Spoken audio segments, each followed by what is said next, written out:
I'm starting this YouTube channel as just a way to kind of explore this side of my creativity. I'm just going to use this channel to like share my ideas, my opinions, random thoughts that I feel will like help others, or maybe as like a visual podcast. Does that make sense? A visual, what would that be? Would that just be like a video? I don't know. But as you can see, like on my channel, like I mainly just post like vlogs of like places I've been to. But I want to change that. I want to add more and create more of like just like a digital space, like my own little corner of the internet. So this is like my first video of me, like I guess talking to my phone, talking to my screen, or whatever you want to call it. And I guess a topic that I'll talk about will be putting myself out there. That's something that I've like struggled to do this year, although it was like my intention in the beginning of the year. I did explore TikTok and I started posting things. I had like a little segment that I called tete-a-tete, which I think I'll just like start here on YouTube because I really like long form video formats, long form content, sorry. So yeah, just like putting myself out there. This is like a way that I'm going to do that. A little bit about me. I am I guess, part-time actress when I get an acting job. I started exploring more of acting. I would say these past few years. I did a commercial like a few years ago, and that kind of like opened the door for me. I've done theater. I did a play this year. I keep forgetting the name of the play. I did it in the summer.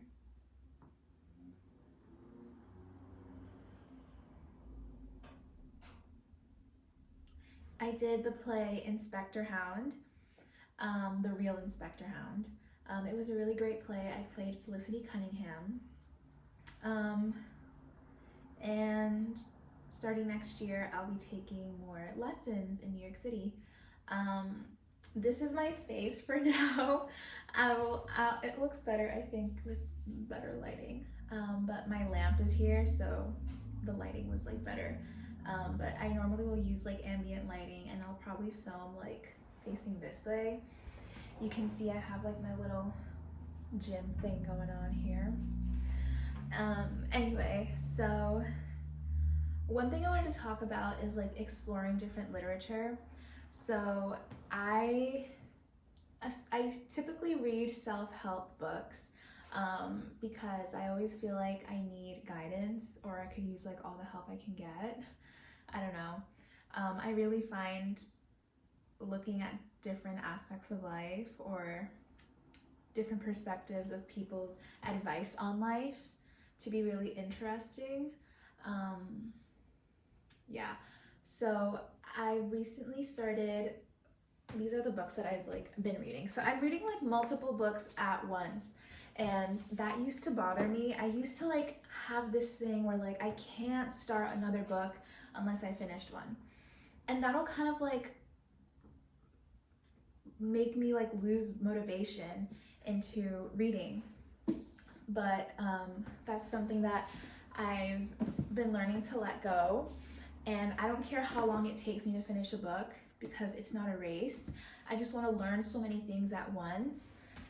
So I'm just going to talk about some of these. I haven't seen that one. This is the one that I'm going to start on tonight. Okay, so 1, reading in other languages. I speak Spanish, sí hablo español, although it may not be the best, Spanish. It was my first language, and I don't speak it at home, but I want to get more into it. So I started reading this book called Violeta by Isabel Allende, and it's pretty cool.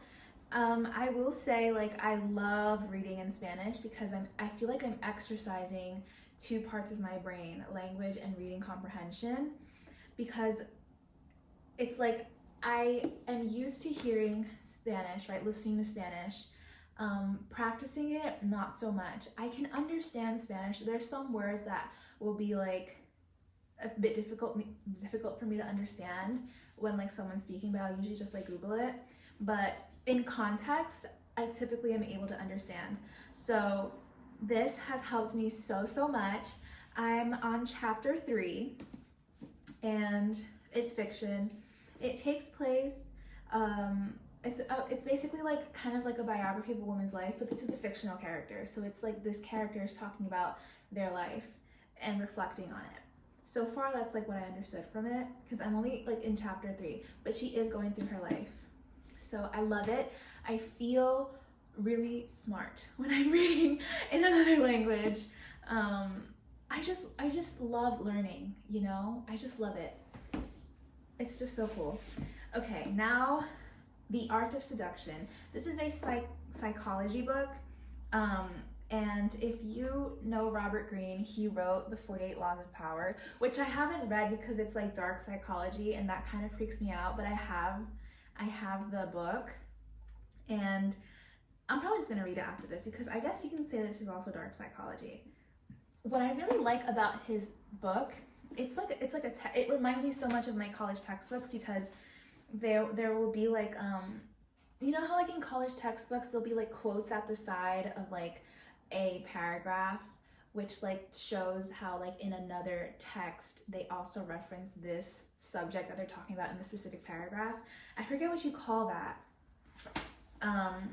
But I'm on chapter, I'm like almost through chapter 1, and I what I like about this is that he goes into different historical figures and how they use seduction. Something that really opened up my mind was how like in the beginning of the book he says that you know, women throughout time, especially in history and past periods, we essentially were powerless. We couldn't own land, we couldn't do a lot of things.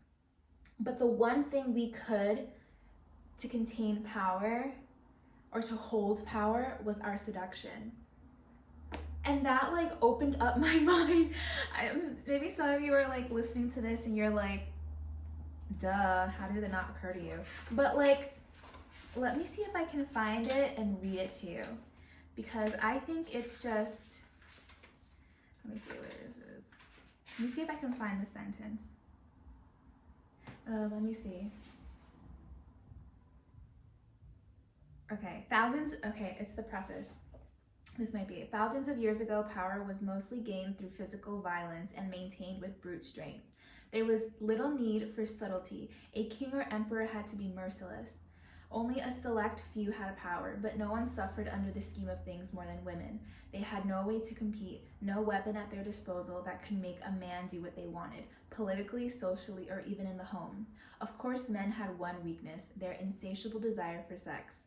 A woman could always toy with this desire, but once she gave in to sex, the man was back in control. And if she withheld sex, he could simply look elsewhere or exert force. What good was a power that was so temporary and frail? Yet women had no choice but to submit to this condition.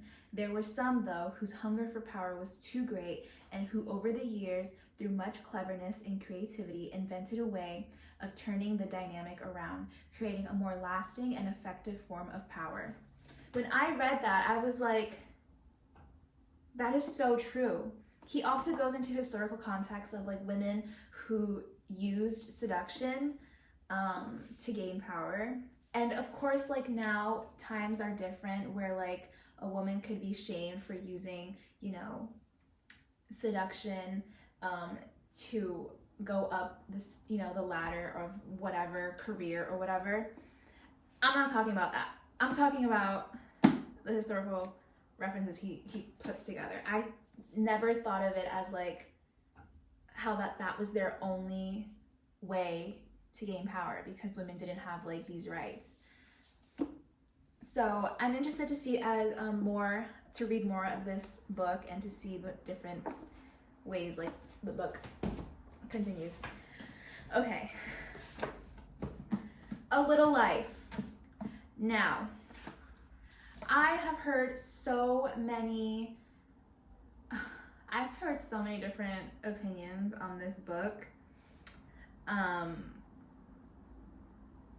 still gonna read it. I'll be honest, I haven't read this book in like a month because I've like been diving into all these others, but it's still like, the way that I am staggering these books and reading them is just like reading 20 minutes of one, 20 minutes of the next, 20 minutes of what, you know? But this one isn't one that I have been reading in a while, but I enjoyed it and it's still on my list to finish. I will say I'm intimidated by the size of this. It looks like the Bible.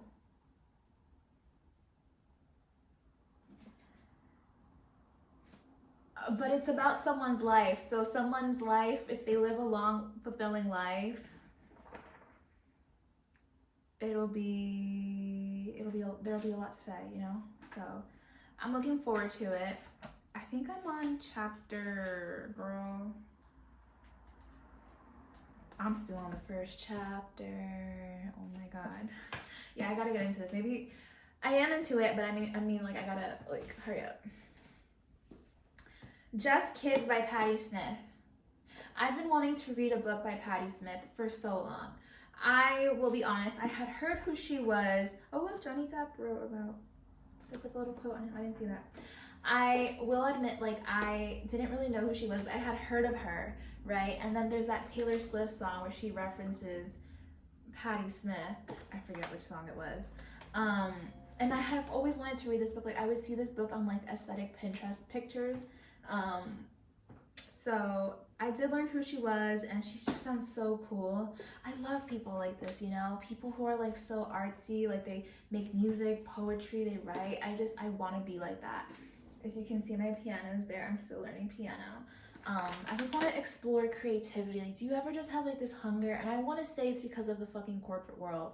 Like, just the clickety clackety of like a keyboard, of like all of this. I just feel like that sucks the creativity out of you.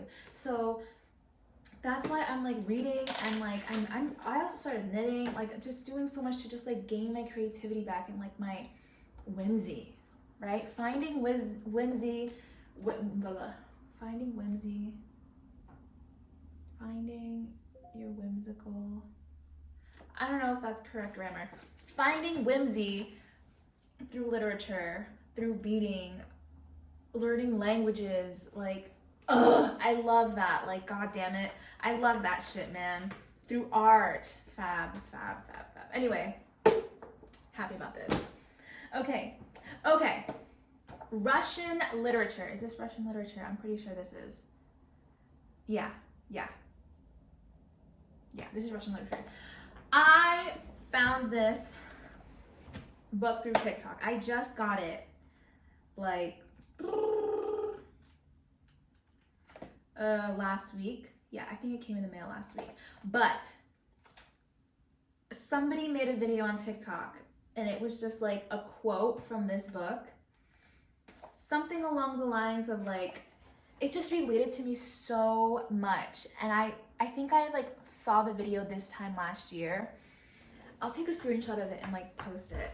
I'll try to like make this video engaging and put like stickers on the, you know what I'm saying? Little pop-ups. It was a quote. I don't know. And the quote essentially was something like, you knew you had to, man, I don't even remember. But I just remember it was like 6 years had gone by, or 5 or 3 years or whatever, and you knew you had to make this change. So you made the change. You had to like shut out everybody. It was something like that. If I put the pop-up and it's nothing like that, it'd be hilarious. But whatever. I saw that quote and it really spoke to me, because I was going through something this time last year, this dullness, and just like questioning my existence. You know how every, 20-something goes through. And as soon as I got something in my eye. As soon as I read that quote, I was like, yeah, Like I relate to that. I relate to that. And I finally got my hands on this book, and I'm excited to read it. I think I could finish it in one night. Like, I think I could. If I start it, I feel like I could. So I'm really, I swear, if this is like a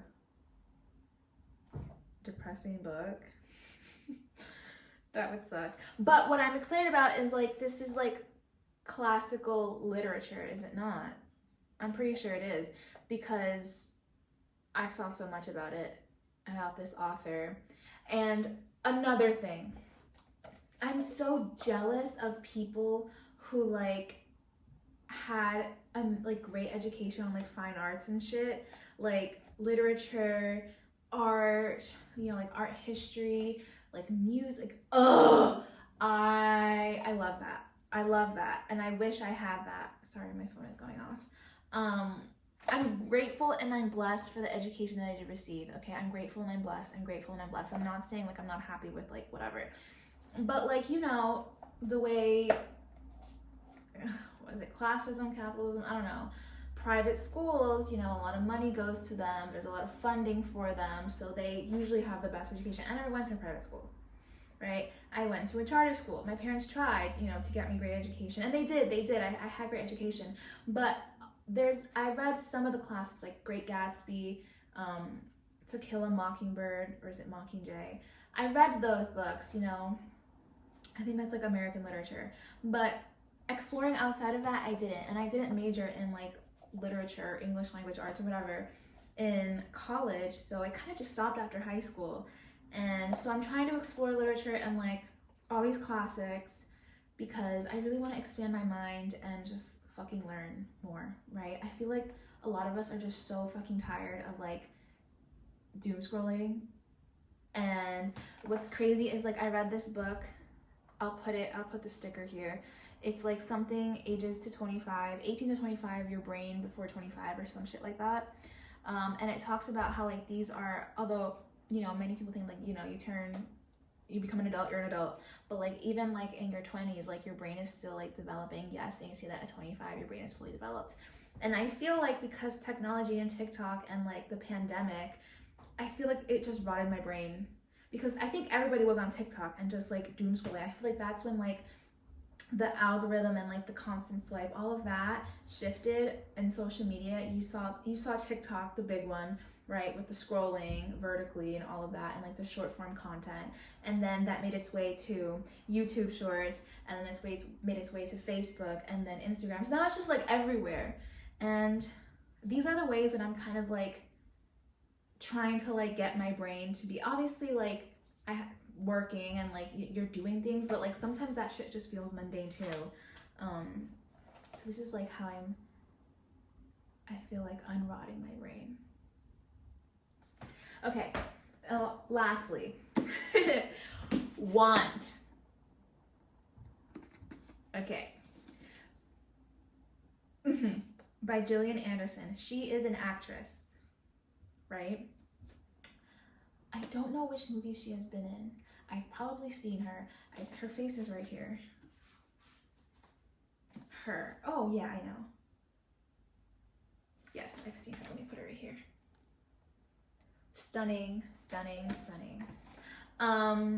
So she was inspired by the book that came out in 1973, My Secret Garden, Women's Sexual Fantasies. Right, she says right here, I was barely 5 years old in 1973 when the novelist Nancy Friday's cult classic, My Secret Garden, Women's Sexual Fantasies, made its way onto the bookshelves and into the handbags of women in the U.S. Just 7 when it reached the women of Middle England. The Secret Garden was proof that women enjoyed as rich and diverse and erotic inner life as men. Finally, there was a book in which ordinary women, young and old, you, me, and our next door neighbor were talking honestly about arousal, sexual dreams, and desires. Okay, so she essentially wanted to create a modern day My Secret Garden, right? So she asked, I don't know when she asked, because this book was published 2024.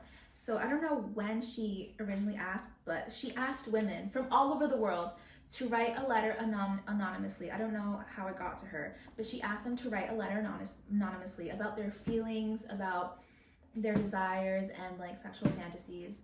And I read one letter and it made me cry. It made me cry because women, it's really interesting because she got letters from like literally people all over the world. She got 800,000 letters. There was this one letter that made me cry because it was a woman who said that she never felt that she was desirable. And her dream was to find connection. And that made me cry. And she talks about her fantasy of meeting someone. And it was just so beautiful because there's stories like this. I just started reading it last night. She breaks it into like different types of, how do I describe it?